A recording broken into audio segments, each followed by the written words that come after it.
Friends, welcome back to the channel.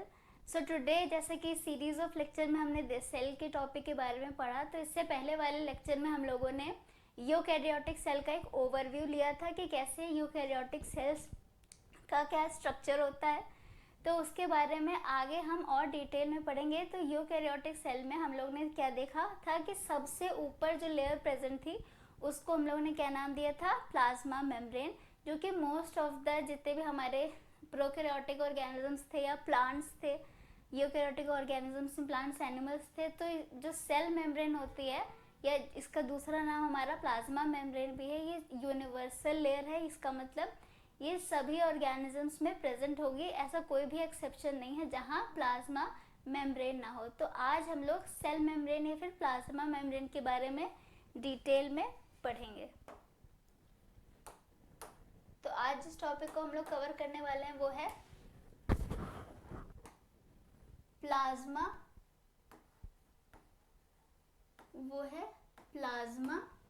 Membrane. Plasma membrane बहुत ही important topic है क्योंकि एक तरीके से ये बेसिक है। जब आप किसी भी आगे नेक्स्ट चैप्टर्स आप कुछ भी पढ़ेंगे तो उसमें सेल मेम्ब्रेन ऐसी चीज़ें जो हर जगह प्रेजेंट होगी, तो इसके कॉन्सेप्ट आपको हर जगह आगे हेल्प करने वाले हैं। तो ये बहुत ही इम्पोर्टेंट टॉपिक है और इससे हमेशा बहुत क्वेश्चंस आते हैं। तो सबसे पहले प्लाज्मा मेम्ब्रेन की हम बात करते हैं। जैसे कि आपसे क्वेश्चंस अगर पूछे गए तो पहले देख लेते हैं कि प्लाज्मा मेम्ब्रेन को और किस किस नामों से जाना जाता है। तो प्लाज्मा मेम्ब्रेन को हम लोग अदर नेम क्या है प्लाज्मा मेम्ब्रेन के, इसको हम लोग बायो मेम्ब्रेन भी कहते हैं। क्या है कहते हैं इसको हम लोग, बायो मेम्ब्रेन। प्लाज्मा मेम्ब्रेन को हम लोग सेल मेम्ब्रेन भी कहते हैं और इसको हम लोग दूसरा नाम इसका क्या है, इसको हम लोग लिविंग मेम्ब्रेन भी कहते हैं। क्योंकि जैसा मैंने आपको बताया था, जब हम सेल वॉल या इसके स्ट्रक्चर के बारे में पढ़ रहे थे डिटेल में, तब हम लोग ने ये चीज़ ऑब्जर्व करी थी और मैंने आपको मेंशन भी किया था कि जो भी ऑर्गेनिज्म सपोज प्रोकैरियोटिक ऑर्गेनिज्म है या फिर प्लांट्स हैं, तो उसके आउटर लेयर पे जो सेल वॉल प्रेजेंट होती है वो कैसी होती है, डेड प्रेजेंट होती है। तो हम लोगों ने जब प्रोकैरियोटिक सेल देखा था तब भी देखा था कि जो आगे जो सेल वॉल की लेयर थी या ग्लाइकोकैलिक्स की लेयर थी, ये दोनों लेयर डेड थी। जो हमारी प्लाज्मा मेम्ब्रेन की लेयर थी वही लिविंग थी और इसकी वजह से ही उसमें स्ट्रक्चर्स जो थे वो या अंदर की तरफ मेसोसोम्स की जैसा अंदर की तरफ इमेजिनेशंस बने हुए थे, या फिर आगे पिलाई की तरह फॉर्म हुआ था या फिम्ब्रे फॉर्म हुआ था, तो या फिर लॉन्ग इलोंगेटेड फ्लैजेला फॉर्म हुआ था।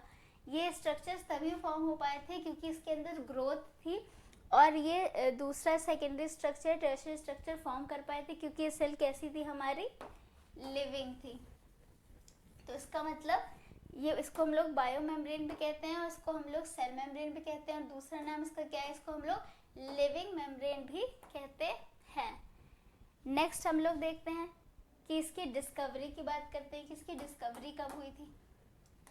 नेक्स्ट किसकी बात करते हैं, इसकी डिस्कवरी की।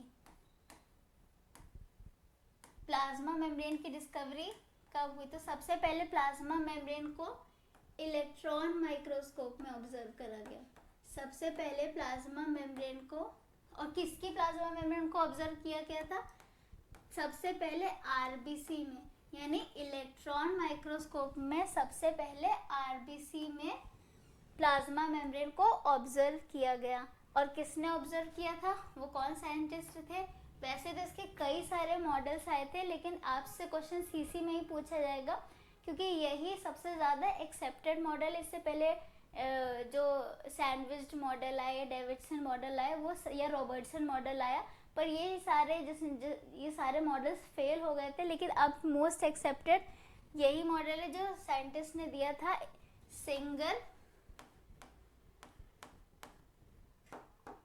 जिन साइंटिस्ट ने दिया था प्लाज्मा मेम्ब्रेन का स्ट्रक्चर जो कि सबसे एक्सेप्टेड मॉडल था, ये किसने दिया था,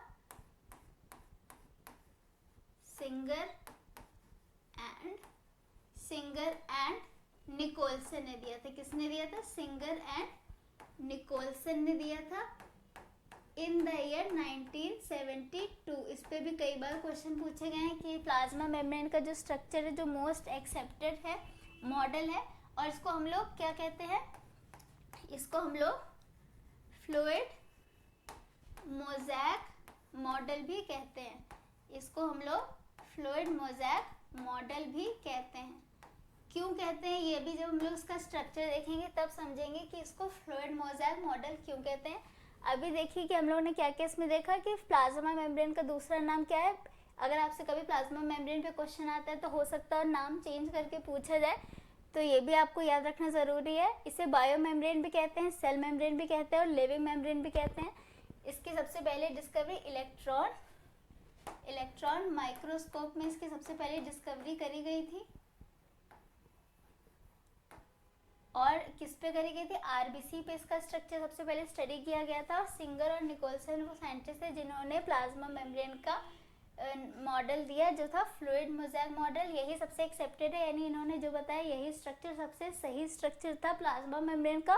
और कौन से ईयर में बताया था इन्होंने, 1972 में। नेक्स्ट अब हम लोग देखते हैं कि प्लाज्मा मेम्ब्रेन तो समझ लिया कि जो सेल थी हमारी, ये जो हमारी सेल थी एनिमल सेल की या प्लांट्स, क्योंकि प्लाज्मा मेम्ब्रेन तो सब में प्रेजेंट थे। तो ये असल में इसका काम क्या था, इसकी कुछ प्रॉपर्टीज ऑब्जर्व कर लेते हैं हम लोग।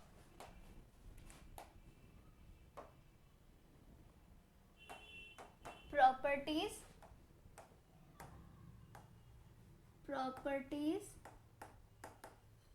Of plasma membrane. तो क्या था ये प्लाज्मा मेम्ब्रेन का काम ही क्या था, जैसे कि हम लोगों ने जब देखा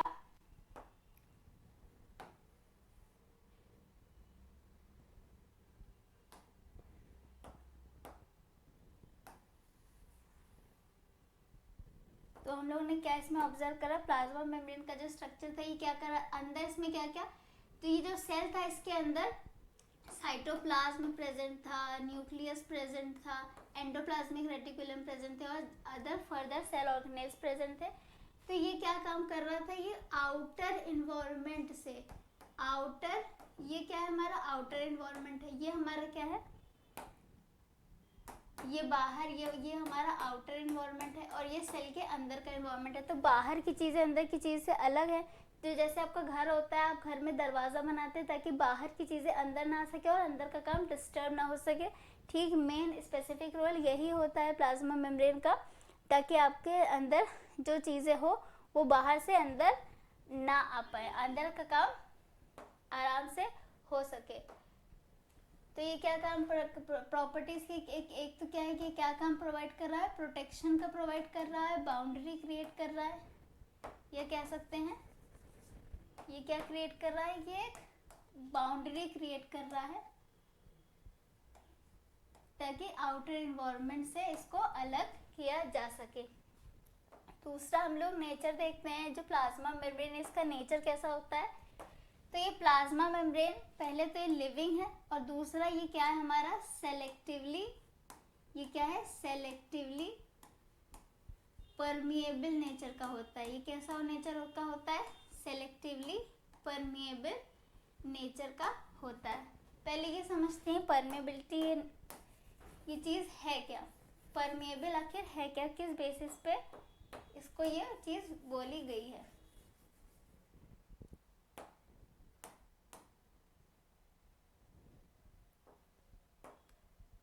तो सबसे पहले तो जैसे कि हमने सेल वॉल की बात करी थी, जब हमने सेल वॉल देखा था तो सेल वॉल का क्या काम था, सेल वॉल हाईली परमिएबल था। परमिएबल का मतलब होता है कि कोई भी मटेरियल हो, सपोज आपको ये एक रूम है और उसमें कोई दरवाज़ा ही नहीं है, एक रूम है और उस पर कोई दरवाज़ा ही नहीं है, चाहे जो भी मटेरियल कोई भी इसके अंदर आराम से आ जा सकता है, कोई भी बैरियर नहीं है, चाहे जो ही सामान हो अंदर आ सकता है या कोई भी चीज़ हो बाहर जा सकती है। इसी जगह जो हमारा प्लाज्मा मेम्ब्रेन होता है वो कैसा होता है, जो हमारा प्लाज्मा मेम्ब्रेन होता है ये सेलेक्टिवली परमिएबल होता है। इसका मतलब क्या, यहाँ पे ऐसे छोटे या बड़े ऐसे दरवाजे प्रेजेंट है। सपोज करिए जैसे कि कोई अगर मोटा आदमी है कोई या फिर कोई हाथी है, तो क्या हाथी यहाँ अंदर जा सकता है इतने छोटे दरवाजे से, नहीं जा सकता है। या कोई, या तो इसके अंदर क्या जा सकते हैं, वो ही एलिमेंट्स जा सकते हैं जो बहुत ही छोटे हो, या वो एलिमेंट जिनकी ज़रूरत हो।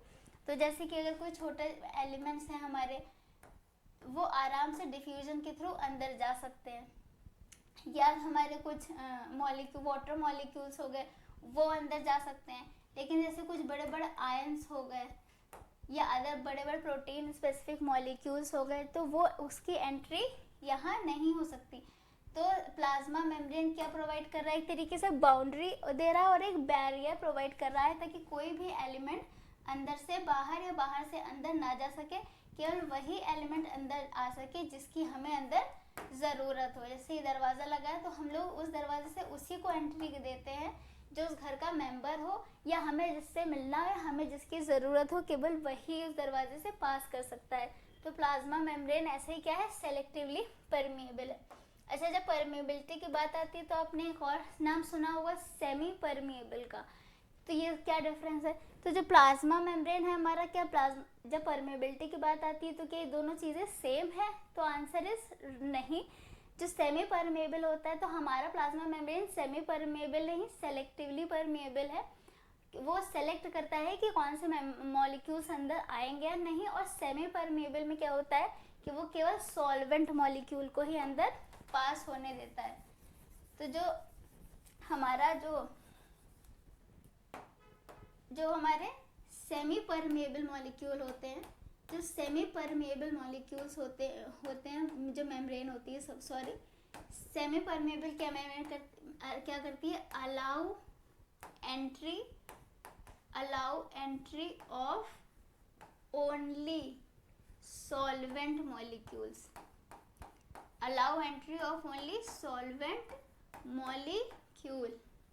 इसका मतलब कोई भी अगर सॉल्यूट मॉलिक्यूल होगा, जैसे जो वाटर के फॉर्म में होगा, केवल वही चीज़ें इसके अंदर एंटर हो सकती है। अगर कोई सॉल्यूट फॉर्म में या कोई और चीज़ है तो वो एंटर नहीं कर पाएगी। तो लेकिन तो आप इसमें कंफ्यूज मत होइएगा, आपसे क्वेश्चन ऑप्शंस में आपसे पूछा जा सकता है प्रॉपर्टीज ऑफ प्लाज्मा मेम्ब्रेन में।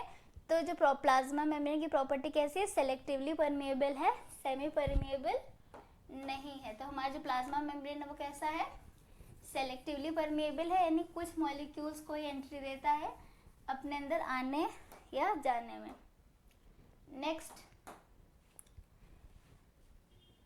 नेक्स्ट इसका नेचर क्या देखते हैं हम लोग। जो प्लाज्मा मेम्ब्रेन है वो कैसा होता है हमारा, डायनामिक नेचर का होता है। डायनामिक नेचर का मतलब क्या होता है कि जो प्लाज्मा मेम्ब्रेन है हमारा, जो बाहरी जो इसकी जो ये लेयर प्रेजेंट है, ये जिस मॉलिक्यूल की बनी होती है, तो ये मूवमेंट करते हैं, यानी डायनामिक नेचर के होते हैं। इसका मतलब क्या कि ये जो मेम्ब्रेन है ये क्या शो करती है, ये मूवमेंट शो करती है। कैसे मूवमेंट शो करती है, सपोज यहाँ पे कोई इसका जो एलिमेंट है, ये कई सारे एलिमेंट्स हैं जिसको मिलकर के हमारी प्लाज्मा मेम्ब्रेन बनी है। तो ये मॉलिक्यूल, इसके मॉलिक्यूल इधर मूव करेंगे, कभी इसके मॉलिक्यूल इधर मूव करेंगे, या ये ऊपर से नीचे, ये मॉलिक्यूल कभी नीचे की तरफ चला जाएगा, या फिर इसका जो लोअर वाला पार्ट है जो ऊपर की तरफ मूव करेगा। तो ये जब ऊपर से नीचे मूव करते हैं, सपोज ये आपका एक मॉलिक्यूल है, ये पार्ट है आपका ए और ये आपका पार्ट बी, तो ये पलट जाते हैं और ये बी वाला पार्ट आपका ऊपर आ जाता है और ए वाला पार्ट आपका नीचे आ जाता है। इस मूवमेंट को क्या कहते हैं हम लोग, इस मूवमेंट को कहते हैं हम लोग फ्लिप फ्लॉप। इस मूवमेंट को कहते हैं हम लोग फ्लिप फ्लॉप मूवमेंट। इसका मतलब जब मेम्ब्रेन या जो मॉलिक्यूल है वो ऊपर से नीचे फ्लिप कर जाता है, इसी को कहते हैं फ्लिप फ्लॉप मूवमेंट। ये मूवमेंट शो करता है। या फिर आपका सपोज ये दूसरे आपका लेटरल मूवमेंट भी शो करता है। लेटरल मूवमेंट में क्या होता है कि सपोज आपका एक एलिमेंट है आपका ए और एक एलिमेंट है बी, तो ये आपका अगर सीक्वेंस वाइज में देखें तो आप ये हम यहाँ पे ऐसे देख रहे हैं, तो पहले क्या प्रेजेंट है, ए प्रेजेंट है, बी प्रेजेंट है। उसके बाद जब ये लेटरल मूवमेंट शो करता है तो क्या होता है, बी पहले आ जाता है और ए बाद में चला जाता है। तो आपने देखा इसने स्विच कर ली अपनी पोजीशन। इस मूवमेंट को क्या कहते हैं, लेटरल मूवमेंट। तो हमने क्या चीज़ इसमें देखी कि जो हमारे प्लाज्मा मेम्ब्रेन थे वो कैसे नेचर के थे, डायनामिक नेचर के थे, यानी इन्होंने मूवमेंट शो करी थी। और कैसे मूवमेंट शो करी थी? फ्लिप फ्लॉप मूवमेंट शो करी थी, यानी जो एक मॉलिक्यूल है वो अपनी पोजीशन बदल रहा है, दूसरी की पोजीशन में चला, मतलब वो अपना ऊपर से नीचे पलट दे रहा है। जो ऊपर वाला पार्ट है वो नीचे चला जा रहा है, नीचे वाला पार्ट ऊपर आ जा रहा है। दूसरा इन्होंने लेटरल मूवमेंट शो करी। इसका मतलब सपोज आपको यहाँ पे बहुत सारे जैसे मॉलिक्यूल्स बने हुए हैं, तो आप देख रहे हैं पहले ए आया है, बी आया है। जब इन्होंने लेटरल मूवमेंट शो करा तब देखा यहाँ पे चेंज हो गया है और बी मॉलिक्यूल पहले आ गया है और ए मॉलिक्यूल बाद में। ये आपका लेटरल मूवमेंट होता है। तो आपने क्या देखा कि कैसे जो हमारे प्लाज्मा मेम्ब्रेन थी इन्होंने क्या करी, एक बाउंड्री क्रिएट करी जिससे बाहरी इन्वायरमेंट से अंदर के इन्वायरमेंट को अलग रखा जा सके। दूसरा ये सेलेक्टिवली परमिएबल थे, यानी कुछ मॉलिक्यूल्स ही अंदर आ सकते थे। और तीसरा ये डायनामिक नेचर के थे, यानी इसकी जो मेम्ब्रेन थी क्या थी, ये मूवमेंट शो करती थी। और किस टाइप के मूवमेंट थे? फ्लिप फ्लॉप मूवमेंट थे, यानी जो ऊपर की लेयर है ए वाला, जो ये वाला पार्ट है ये नीचे आ गया है और ये जो नीचे वाला पार्ट है ये ऊपर आ गया। तो ये फ्लिप फ्लॉप मूवमेंट शो किया और लेटरल मूवमेंट शो किया, यानी ए मॉलिक्यूल की पोजीशन बी ने ले ली और बी मॉलिक्यूल की पोजीशन ए ने ले ली। ऐसे इन्होंने लेटरल मूवमेंट शो किया। तो ये प्रॉपर्टीज हो गई हमारी किसकी? प्लाज्मा मेम्ब्रेन की। नेक्स्ट अब हम लोग क्या देखते हैं कि ये प्लाज्मा मेम्ब्रेन जो है हमारे वो किस किस चीज़ों के बने हुए हैं और ये कैसे है इसका पैटर्न और कैसा इसका स्ट्रक्चर है। तो हम लोग क्या देखेंगे इसका, अब हम लोग इसका कॉम्पोजिशन देखते हैं कि आखिर ये जो प्लाज्मा मेम्ब्रेन है हमारी ये किस किस चीज़ों की बनी हुई है। तो जैसा कि हम लोगों ने देखा है डायनामिक नेचर क्या होता है, इसका मतलब इसके अंदर तो मॉलिक्यूल्स प्रेजेंट हो गए तभी तो वो फ्लिप फ्लॉप मूवमेंट या फिर लेटरल मूवमेंट शो कर रहा है। तो जो हमारे प्लाज्मा मेम्ब्रेन है ये जो हमारे प्लाज्मा मेम्ब्रेन है ये लिपिड, ये वो मॉलिक्यूल है जिससे मिलकर के हमारे प्लाज्मा मेम्ब्रेन बने हुए हैं। लिपिड, प्रोटीन, कार्बोहाइड्रेट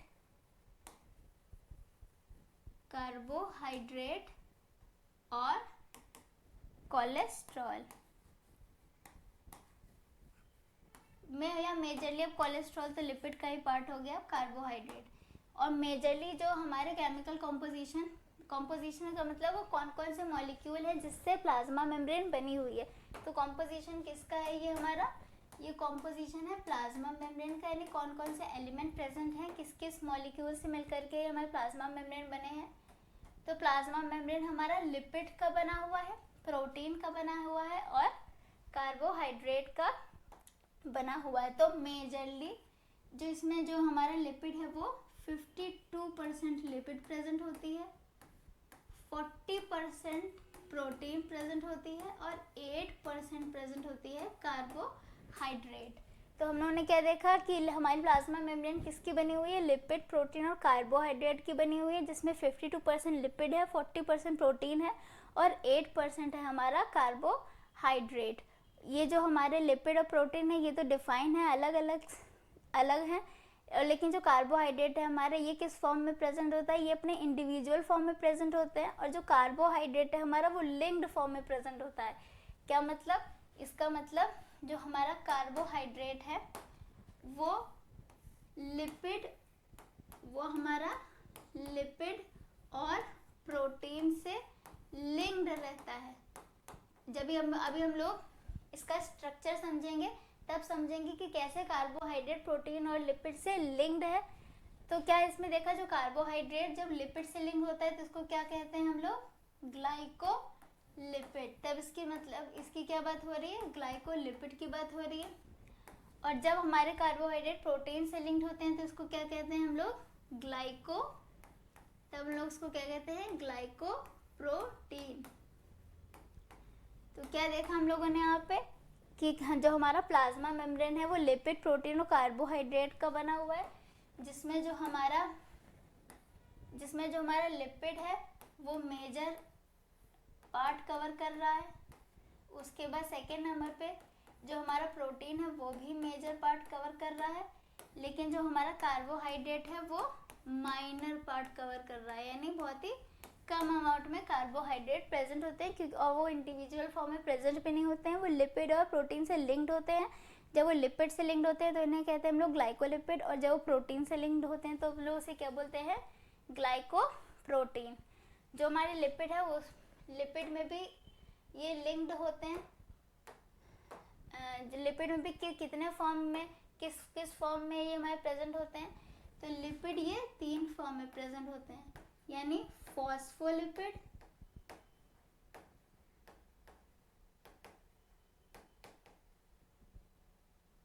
ग्लाइकोलिपिड और तीसरा स्टेरॉल्स यानी कोलेस्ट्रॉल।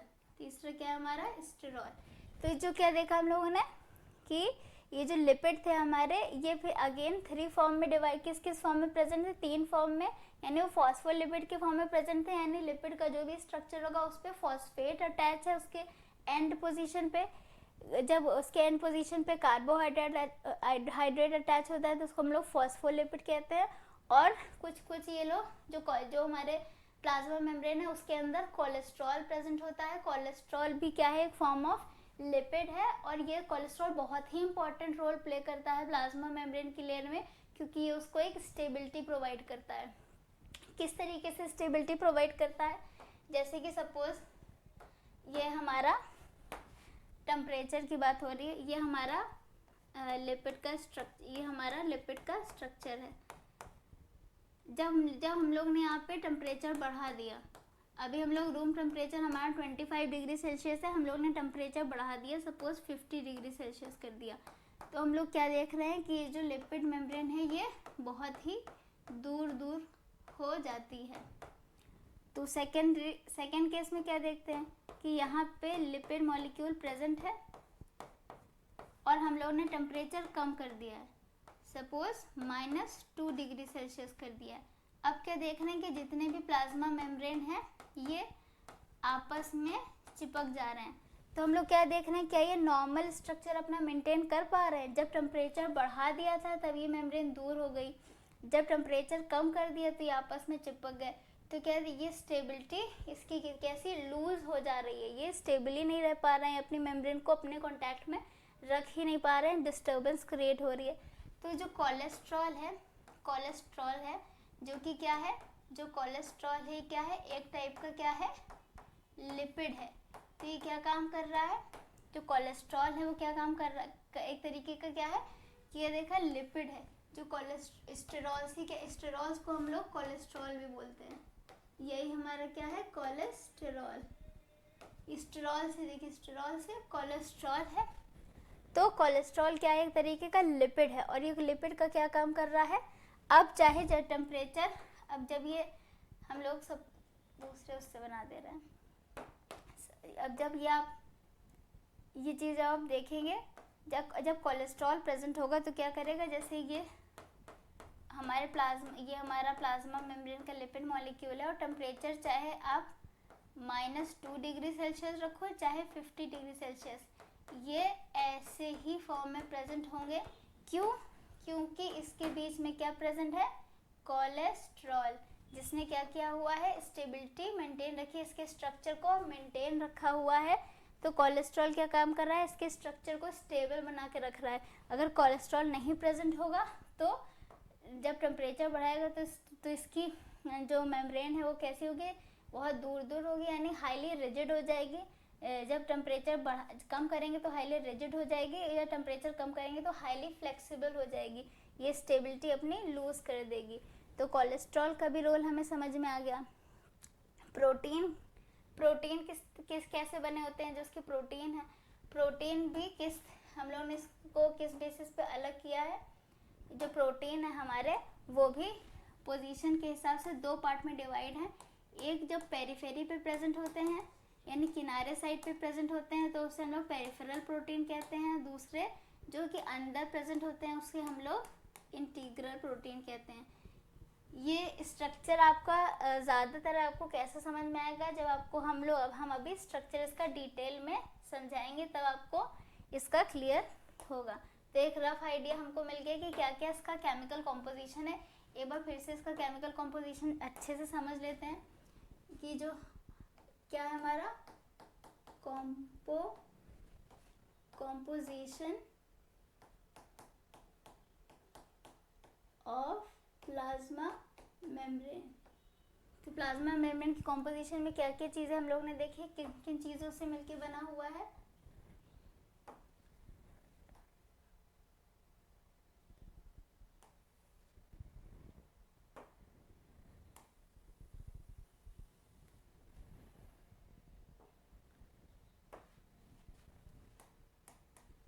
तो हम लोगों ने क्या देखा कि ये जो हमारा प्लाज्मा मेम्ब्रेन है, ये जो हमारा प्लाज्मा मेम्ब्रेन है किसका मिलके बना हुआ है, लिपिड कितना 52%, प्रोटीन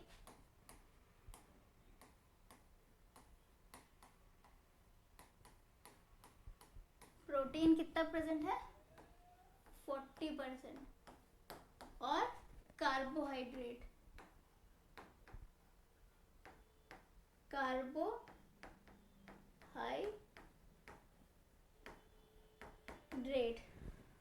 जो कि कितना प्रेजेंट है ओनली 8%। लिपिड में क्या देखा, क्या क्या मॉलिक्यूल्स प्रेजेंट थे लिपिड में, किस किस फॉर्म में प्रेजेंट था। तो लिपिड हमारा ग्लाइकोप्रोटीन के फॉर्म में प्रेजेंट था,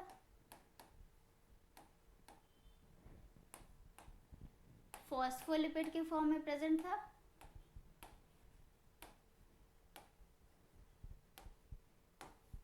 और तीसरा स्टेरॉल या फिर कोलेस्ट्रॉल के फॉर्म में प्रेजेंट था। प्रोटीन हमारे पोजीशन के हिसाब से किस फॉर्म में थी, पोजीशन के हिसाब से जब हमारे लिपिड में ये प्रोटीन अटैच थी तो ये जब आउटर की तरफ प्रेजेंट थी यानी किनारे की तरफ प्रेजेंट थी तो इसके हम लोगों ने पेरिफेरल प्रोटीन कहा था, और दूसरा जब वो अंदर प्रेजेंट थी तो हम लोगों ने उसे इंटीग्रल प्रोटीन कहा था। कार्बोहाइड्रेट भी लिंक्ड थे,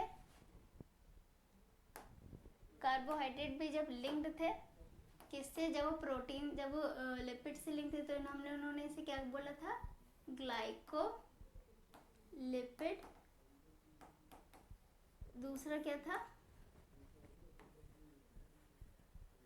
glycoprotein.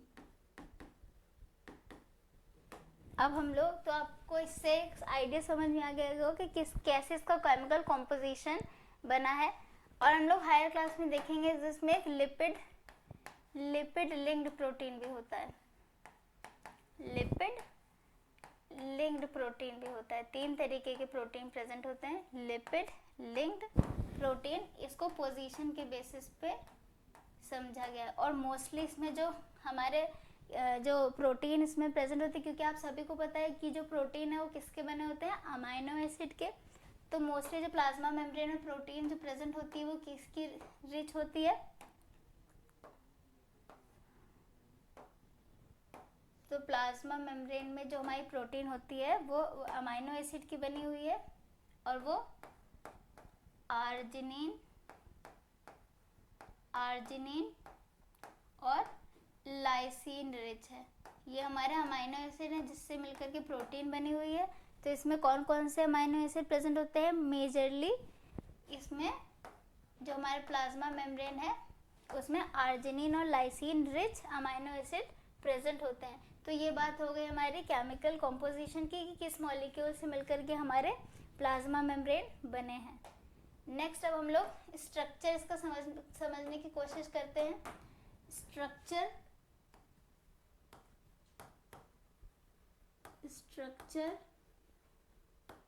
Of plasma, structure of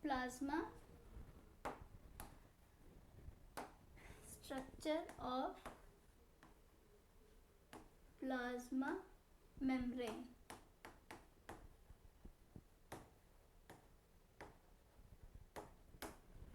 तो क्या देखा हम लोगों ने यहाँ पे कि ये किसके, तो इतना तो हमें समझ में आ गया है कि जो जो मॉलिक्यूल्स में प्रेजेंट थे वो कौन कौन से थे, लिपिड, प्रोटीन और कार्बोहाइड्रेट। तो हम लोग उसको समझने की कोशिश करते हैं कि किस तरीके से ये प्रेजेंट होते हैं। तो पहले तो ये लिपिड की ये जो मॉलिक्यूल है हमारा, ये कैसा है, बायो लेयर की तरह प्रेजेंट है, यानी 2 लेयर प्रेजेंट होती है लिपिड की। इसको ये भी बोला गया है कि जैसे एक समुद्र में आइसबर्ग्स होते हैं, आइस होती हैं जैसे फ्लोट कर रही होती है, तो इसको ये भी बोला गया है कि जो प्रोटीन है हमारे वो लिपिड के साथ, लिपिड एक तरीके का ओशन है और जो प्रोटीन है वो आइसबर्ग्स की तरह है। तो जैसे समुद्र में ये आइसबर्ग्स जो होते हैं, जो फ्लोटिंग वो होती है, आइस होती है, जिस तरीके से फ्लोट करती है, वैसे ही जैसे ये आपका ओशन हो गया, ये समुद्र हो गया, इस पे जो हमारा जो प्रोटीन है वो ऐसे आइसबर्ग्स की तरह ऐसे ऐसे फ्लोट कर रहा है इसके अंदर, ठीक वैसे ही इसका स्ट्रक्चर होता है। तो आप देख रहे हैं कि फ्लूइडिटी को कौन प्रोवाइड कर, कि जैसे इसका नाम हम लोग ने दिया था सिंगर और निकोलसन ने 1972 में फ्लूइड मोज़ेक मॉडल, वो इसके स्ट्रक्चर के बेसिस पे ही दिया था। जैसे कि हम लोग ने देखा ही किसके बने थे, प्रोटीन, लिपिड और कार्बोहाइड्रेट के। तो इसमें जो सी के जैसा काम कर रहा था, यानी जो ओशन के जैसा काम कर, जो फ्लोट कर रहा था, वो क्या था हमारा, जो फ्लोट कर रहा है वो हमारा क्या है, आइसबर्ग्स जैसा जो फ्लोट कर रहा था वो था हमारा प्रोटीन। और वो जिसमें फ्लोट कर रहा था, यानी जो पानी था, ये समुद्र था, या जो आप सी कह सकते हो, वो क्या था हमारा लिपिड था। यानी लिपिड के सागर में जैसे आइस फ्लोट करती, वैसे प्रोटीन लिपिड के सागर में क्या कर रहा है, फ्लोट कर रहा है। तो उसको इस तरीके से इसको, और क्या देख रहा है, फ्लूइडिटी कौन प्रोवाइड कर रहा है, इसमें फ्लूइडिटी कौन प्रोवाइड कर रहा है, लिपिड प्रोवाइड कर रहा है। और इसी में मोज़ेक जैसे स्ट्रक्चर, ऐसे प्रोटीन्स बीच बीच में अलाइन है। तो इसी बेसिस पे इसका क्या नाम दिया गया था, fluid because of lipid and mosaic because of protein. क्या बोला गया था इसे, फ्लूइड मोज़ेक मॉडल। क्या कहा था इसे, फ्लूइड मोज़ेक मॉडल कहा था। किसने कहा था, सिंगर और निकोलसन ने इन द ईयर 1972। तो अभी हम लोग उसका स्ट्रक्चर डिटेल में समझने की कोशिश करते हैं कि कैसे प्रोटीन लिपिड एक दूसरे से अटैच थे। तो पहले हम लोग प्रोटीन उसकी बात करते हैं। तो पहले हम लोग लिपिड की बात करते हैं। ये आपको इस तरीके से समझना है कि सपोज ये आपका सेल है, ये आपका सेल है, और सेल में ये आपका सेल है, तो और ये सेल मेम्ब्रेन है, सॉरी, ये आपकी सेल मेम्ब्रेन है। तो ये पोर्शन इतना आपको यहाँ पे काट करके इस तरीके से दिखाया जा रहा है। तो आप समझने की कोशिश करिएगा कि ये आउटर लेयर कैसे, ये जो चीज़ है, यही चीज़ हम आपको ब्रॉड वे में ऐसे एक्सप्लेन कर रहे हैं, तो आपको ताकि चीज़ें आसानी से क्लियर हो सके। तो अब ये समझने की कोशिश कर रहे हैं, यही चीज़ हम इधर आपकी बना करके दिखा रहे हैं। तो आप देख रहे हैं कि कैसे प्रेजेंट है ये हमारे क्या प्रेजेंट है, ये लिपिड प्रेजेंट है। इसी लिपिड में आप देख रहे हैं लिपिड की क्या प्रेजेंट है, 2 लेयर प्रेजेंट है, यानी एक मेम्ब्रेन में लिपिड बाई लेयर के फॉर्म में प्रेजेंट होता है। ये है हमारी लेयर 1 और ये है हमारी लिपिड की लेयर 2। तो होल अगर टुगेदर हम लोग उसको देखेंगे तो लिपिड किस फॉर्म में है, बाई लेयर के फॉर्म में है, यानी लिपिड की 2 लेयर प्रेजेंट होती है। जब इसका स्ट्रक्चर देखते हैं हम लोग, लिपिड की बात करते हैं, तो क्या देखते हैं, लिपिड में क्या चीज़ें प्रेजेंट हैं, इस तरीके से बना हुआ है। इसमें क्या है, ये ऊपर वाला जो हेड जैसा पार्ट है हमारा, ये है हमारा हाइड्रोफिलिक नेचर का, ये हमारा हाइड्रोफिलिक नेचर का। और जो ये पोर्शन है, ये हमारा हेड पोर्शन है, और हेड पोर्शन है हमारा हाइड्रोफिलिक नेचर का। और ये टेल रीजन है, ये हमारी क्या किस नेचर की है, हाइड्रोफोबिक नेचर की। ये कैसी है, टेल है हमारा हाइड्रोफोबिक नेचर का। तो इसमें हम लोग क्या देखते हैं, हाइड्रोफिलिक का मतलब होता है, फिलिक का मतलब लविंग होता है, और हाइड्रो का मतलब वाटर, यानी वाटर लविंग। इसका मतलब ये वाटर लविंग नेचर के है, इसका मतलब वाटर से रिलेटेड ये मॉलिक्यूल जो भी होगा उससे ये अटैच हो जाएंगे या फिर उसको उस मॉलिक्यूल्स को पास होने देंगे। तो जिस हिसाब से क्या देखा, ये किस नेचर का होता है, हाइड्रोफोबिक नेचर का होता है। उसी जगह जिसकी जो टेल होती है वो कैसी होती है, हाइड्रोफिलिक फोबिक। फोबिक का मतलब होता है हेट, वाटर हेटिंग। तो जो हाइड्रोफिलिक नेचर होता है वो कैसा होता है, पोलर होता है। और जो हाइड्रोफोबिक नेचर होता है वो कैसा होता है, नॉन पोलर। जो हाइड्रोफोबिक है वो कैसा होता है, नॉन पोलर। तो हम लोग क्या देखते हैं, एक ही लिपिड के मॉलिक्यूल में हाइड्रोफिलिक रीजन भी है, जिसका हेड वाला पार्ट है वो कैसा है, हाइड्रोफिलिक नेचर का यानी वाटर लविंग है। और जो टेल वाला रीजन है, ये इसका टेल वाला रीजन है, ये कैसा है, इसका हाइड्रोफोबिक है यानी वाटर हेट है, मतलब वाटर वाली मॉलिक्यूल से दूर रहता है। तो इसका मतलब जो वाटर लविंग वाला नेचर इसका वो कैसा होता है, केमिकली वो नेचर कैसा होगा, इसका हाइड्रोफोबिक नेचर का होगा, हाइड्रोफिलिक नेचर का होगा। और जो टेल वाला पोर्शन होगा वो नॉन पोलर है, इस वजह से वो हाइड्रोफोबिक नेचर का होगा। तो आप देख रहे हैं, लेकिन ये जो दोनों स्ट्रक्चर है इसके दोनों बाइलेयर है, ये एक दूसरे से अटैच कैसे, एक दूसरे से किस फोर्स के थ्रू। जब भी कोई मॉलिक्यूल एक दूसरे से अटैच होता है, इसका मतलब इसके जब हम लोगों ने इसका केमिकल स्ट्रक्चर देखते हैं तो ये मॉलिक्यूल्स आपस में अटैच होते हैं क्योंकि इसमें कोई एक क्या प्रेजेंट होता है, केमिकल बॉन्ड प्रेजेंट होता है। जब भी किसी मॉलिक्यूल में कोई केमिकल बॉन्ड प्रेजेंट होगा तभी वो आपस में अटैच होंगे, नहीं तो वो डिवाइड हो जाएंगे। तो वो अटैच किस वजह से हैं, केमिकल बॉन्ड की वजह से। उस केमिकल बॉन्ड क्यों, क्योंकि इसके बीच में कोई एक फोर्स काम कर रहा है। तो हम लोग क्या देखते हैं कि ये जो लिपिड की बाइलेयर है, जो इन दोनों लेयर को अटैच एक दूसरे से रख रही है, इसके बीच में कौन सा, क्योंकि यहाँ पे टेल रीजन प्रेजेंट है, टेल रीजन कैसी है, हाइड्रोफोबिक नेचर की। इसका मतलब इनके बीच में कौन सा फोर्स काम कर रहा है, हाइड्रोफोबिक। इनके बीच में हाइड्रोफोबिक बॉन्ड बन रहा है, जिसकी वजह से ये दोनों आपस में लिंक्ड हैं। तो यह हम लोगों ने अभी किसका स्ट्रक्चर समझ लिया है, लिपिड का। कि लिपिड में क्या देखा हम लोगों ने, प्लाज्मा मेम्ब्रेन के केस में लिपिड बाइलेयर के फॉर्म में प्रेजेंट होती है। इसमें जो लिपिड मॉलिक्यूल है उसमें उसका एक हेड रीजन होता है जो कि हाइड्रोफिलिक नेचर का है, और टेल प्रेजेंट होती है जो हाइड्रोफोबिक नेचर की है। इनका जो हेड रीजन है वो वाटर लविंग है, पोलर नेचर का होता है, और जो टेल रीजन है वो हाइड्रोफोबिक है यानी नॉन पोलर नेचर की होती है। एक ही लिपिड मॉलिक्यूल में पोलर और नॉन पोलर दोनों प्रॉपर्टी प्रेजेंट होती है। इसीलिए हमारी जो लिपिड है इसको हम लोग एम्फीपैथिक नेचर का भी कहते हैं। जो हमारी लिपिड होती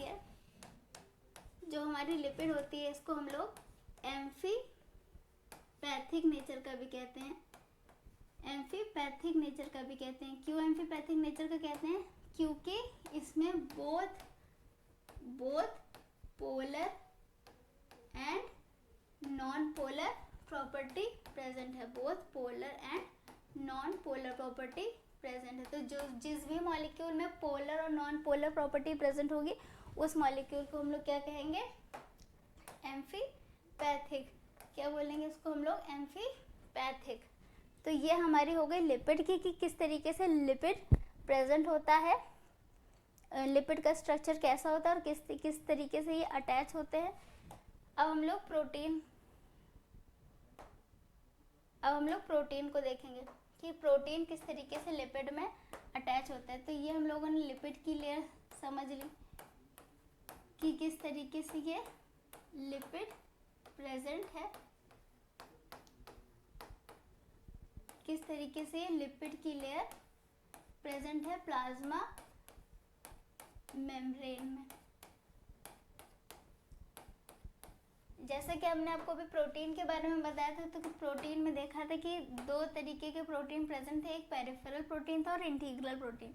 तो कुछ प्रोटीन ऐसे बाहर प्रेजेंट होंगे, इसके हेड रीजन से अटैच होंगे, और कुछ प्रोटीन ऐसे अंदर की तरफ इसकी पूरी लेयर को स्पैन करते हुए जाएंगे।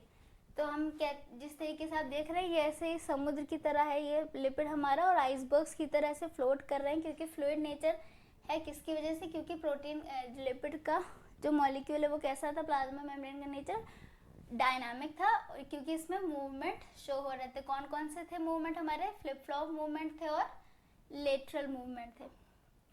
तो क्या देखा हम लोगों ने यहाँ पे, ये हमारी बाहर की तरफ प्रेजेंट है, तो ये इसको हम लोग क्या कहेंगे, क्योंकि किनारे प्रेजेंट है इसलिए ये कैसी प्रोटीन है, ये पेरिफेरल प्रोटीन है। ये क्या है हमारी? Peripheral protein. और ये अंदर स्पैन करती हुई जा रही है, पूरे रीजन में जा रही है, ये केवल पेरिफेरी पे नहीं, उसने पूरे लेयर को पास करती हुई जा रही है। तो ये क्या है हमारी? Integral protein. ये क्या है हमारी? इंटीग्रल, ये हमारी इंटीग्रल प्रोटीन। तो ये हम क्या देखते हैं, ऐसे ये हमारा प्लाज्मा मेम्ब्रेन है, और जैसा कि आपने देखा वो जो हमारा प्लाज्मा मेम्ब्रेन था वो सर्कुलर नेचर का था। तो क्या ऑब्जर्व करते हैं, जो पेरिफेरल प्रोटीन था ये आउटसाइड वर्ड से अटैच हो रही है, और ये आउटर की तरफ है और ये इनवर्ड की तरफ है। तो इनवर्ड की तरफ है, इसका मतलब अंदर क्या प्रेजेंट होगा? साइटोसोल या फिर साइटोप्लाज्म प्रेजेंट होगा। तो इसका मतलब जो इंटीग्रल प्रोटीन है वो किसकी तरफ फेस कर रही है? टूवर्ड्स साइटोसोल की तरफ भी फेस कर रही है, और नॉन साइटोसोलिक की तरफ आउटसाइड भी। और जो पेरिफेरल प्रोटीन है वो किस तरफ शो हो रही है? Non cytosolic side. जिससे आपको जब आपसे कभी इससे रिलेटेड क्वेश्चन पूछा जाएगा, रीजन एक्सप्लेन करा जाएगा, तो आपको समझ में आ जाएगा कि कब नॉन साइटोसोलिक अगर की बात हो रही है तो इसका मतलब पेरिफेरल प्रोटीन की बात हो रही है, या फिर अगर इन्होंने साइटोसोलिक बोला है, अगर इन्होंने साइटोसोलिक बोला है तो स्पेशली वो मेंशन करेंगे, क्योंकि इंटीग्रल प्रोटीन साइटोसोलिक साइड भी है और नॉन साइटोसोलिक साइड भी है। तो ये हमारे, तो आपने देखा कि कैसे लिपिड से, ये हमारे लिपिड की क्या थी, ये लिपिड की हमारी बाइलेयर थी, और इसी में क्या थे हमारे प्रोटीन, दो तरीके के प्रोटीन थे, और इसी के बीच में यहाँ पे क्या प्रेजेंट होते हैं हमारे बीच में? कोलेस्ट्रॉल प्रेजेंट होते हैं, ताकि वो क्या प्रोवाइड कर सके? स्टेबिलिटी। तो ये स्ट्रक्चर, और इसी में जो हमारे कार्बोहाइड्रेट शुगर के फॉर्म में प्रेजेंट होते हैं, तो ये इस तरीके से लिपिड में डिफरेंट नंबर ऑफ ग्रुप में ओलिगोसैकेराइड के फॉर्म में प्रेजेंट होते हैं कार्बोहाइड्रेट। लिपिड मॉलिक्यूल में भी कभी इसके हेड के रीजन से अटैच होते हैं, तो कभी टेल के रीजन से अटैच होते हैं, और ये प्रोटीन में भी इस तरीके से ओलिगोसैकेराइड अटैच होते हैं। तो ओलिगोसैकेराइड क्या है हमारा? कार्बोहाइड्रेट। तो ये स्ट्रक्चर हो गया हमारा प्लाज्मा मेम्ब्रेन का। तो ये कुछ डिटेल स्ट्रक्चर हो गया है। आगे हम इसके फंक्शन के बारे में बात करेंगे कि किस तरीके से मॉलिक्यूल्स को पास होने देते हैं। इसके कई तरीके के ट्रांसपोर्ट हम लोग पढ़ेंगे इसके नेक्स्ट वीडियो में। आज के लेक्चर में हम लोगों ने क्या समझा, इसकी कुछ केमिकल प्रॉपर्टीज़, कॉम्पोजिशन और इसका कुछ नेचर और स्ट्रक्चर को समझा है। आई होप आपको आज का लेक्चर आपको समझ में आया हो। अगर आपको हमारा लेक्चर पसंद आया है तो please do like, share and subscribe to our channel. Thank you.